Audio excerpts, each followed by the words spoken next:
Here's a question: how did one song turn Madonna from just another pop star into a global icon of the 80s? The answer lies in La Isla Bonita. It wasn't just a tropical-sounding pop hit. It became a cultural obsession, a reinvention of her image, and proof that Madonna was more than a passing trend. In the music and rock your body right. By the mid-80s, Madonna was everywhere. Like a virgin, and Material Girl made her a superstar. She was bold, rebellious, and already sparking controversy. But here's the thing: critics didn't take her seriously yet. Many thought she was just another blonde pop act who'd disappear in a few years. She needed something new, something that showed range and artistry, not just shock value.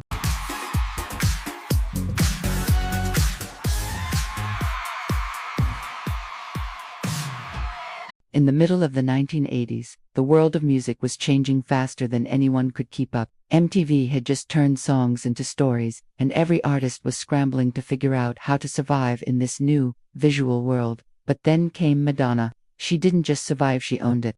She turned the screen into her personal stage, and every video felt like a revolution. People weren't just listening anymore. They were glued to their TVs, waiting to see what she would do next.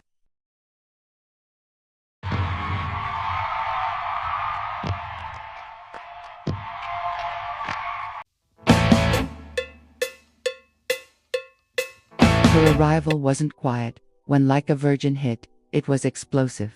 Parents were furious, kids were obsessed, and Madonna was at the center of it all. The outrage only fueled her fire, and suddenly she wasn't just a pop star, she was a symbol of freedom, rebellion, and danger. Then came Material Girl. It wasn't simply a song about money or desire. It was a performance, a parody, and a warning all at once. Madonna was playing with culture, poking fun at it while also embracing it, and audiences couldn't look away. But then she shifted gears. La Isla Bonita, the song that didn't just climb the charts, it transported people. Originally written for Michael Jackson, he passed on it, and Madonna swooped in. She turned it into her own masterpiece, blending pop with Latin rhythms at a time when no one else in mainstream music was doing it. The melody was dreamy, hypnotic, almost like a postcard from a paradise you'd never been to but desperately wanted to see. In a decade of excess, the song offered escape. People played it in clubs, at beaches, at weddings, anywhere the mood demanded beauty and fantasy. The music video made it unforgettable. Madonna, dressed in red,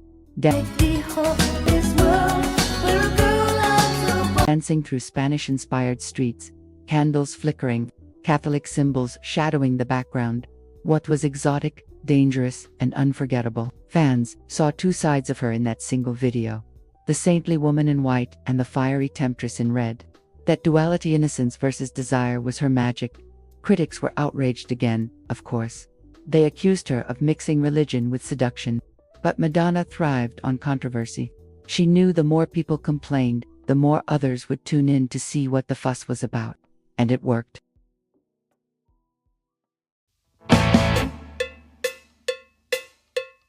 La Isla Bonita became one of the most played songs of the decade. For many fans, it was their first taste of Latin-inspired pop. Years later, artists like Shakira, Ricky Martin, and even Jennifer Lopez would ride the same wave, but Madonna had planted that flag first. She made cultural fusion mainstream before it was even called that. But fame at that level doesn't come without complications. Behind the music, Madonna's private life was becoming as fascinating as her hits. She dated actors, artists, and legends. Her romance with Sean Penn, wild and chaotic, was one of Hollywood's most explosive pairings. They were dubbed the Terrible Twins for their fights, their passion, and their refusal to play by anyone else's rules. Their marriage was short but unforgettable, a reflection of two stars burning too brightly to last together. After Penn, there were other names: rumored flings with Warren Beatty, affairs with dancers, whispers about late-night romances that tabloids devoured. Some were confirmed, some were pure speculation, but Madonna never really cared to clear it up. She seemed to enjoy the mystery. Every headline about her love life only added to her aura. She wasn't just selling music. She was living a story people couldn't stop watching. And while her romances fed the gossip pages, her career kept pushing boundaries.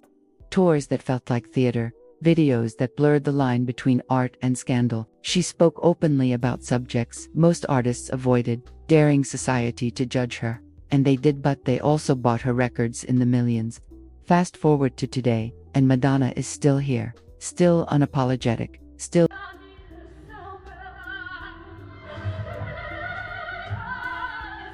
reinventing. She's no longer the young rebel of the 80s, but the fire hasn't dimmed. In fact, her latest interviews prove it. Just recently, she sat down to talk about her celebration tour, reflecting on her decades-long career. She admitted that surviving all the chaos wasn't easy, that she'd faced health scares, moments of self-doubt, and even criticism about her age. But her message was clear: she has no intention of stepping aside. Fans noticed something raw in her latest talks. She opened up about her struggles, about the pressure of staying relevant in a world that moves faster than ever. But instead of hiding, she leaned into it. She said, "I'm still here because I refuse to stop. I don't live in the past, I keep moving forward." It was the kind of honesty that reminded people why they loved her in the first place. And the truth is, she's still going viral. Clips of La Isla Bonita are all over TikTok, remixed by DJs, lip-synced by Gen Z kids who weren't even alive when it first dropped. New fans are discovering her, while old fans are rediscovering why she mattered so much in the first place. That's the real definition of a legend, not someone who had their moment, but someone whose moment never ends. Madonna's story isn't about one hit song or one scandal. It's about constant reinvention, from a church girl dancing in lace, to a glamorous icon dripping in diamonds, to a red-dressed goddess dancing under candlelight. She's worn every mask and made each one unforgettable. Her life has been messy, brilliant, scandalous, and inspiring all at once. And maybe that's why she's still standing, still sparking debates.